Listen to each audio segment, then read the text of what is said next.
ही उरमोडी नदी आणि या नदीला सध्या मोठा पूर आलेला आहे।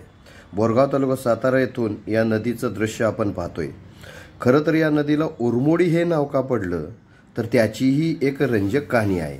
आमचे पूर्वज सांगायचे की एक पट्टीचा पोहणारा व्यक्ती या नदीला पूर आलेला असताना नदी पार करण्याचा हट्ट करतो।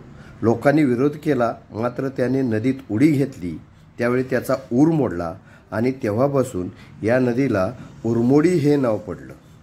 खरं तर भारतातील एक नावाजलेला धबधबा म्हणजे वाघजाई धबधबा आणि हाच वाघजाई धबधबा या नदीचं उगमस्थान आहे। सज्जनगडाच्या पायथ्याला परळी या गावाजवळ या नदीवर एक धरण बांधण्यात आलेलं आहे असून जलसिंचनाच्या दृष्टीने हे अतिशय महत्त्वाचं धरण आहे। हे धरण 1997 ते 2003 या कालावधीत बांधण्यात आले असून धरणाची उंची 50.1 मीटर तर रुंदी 1960 मीटर एवढी आहे।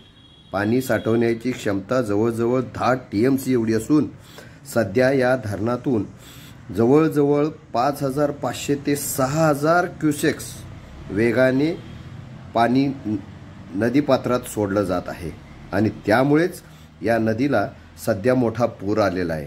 आपण पाहू शकता की खूप मोठा पूर या नदीला आलेला आहे आणि त्याची ही दृश्य उरमोडी नदीची।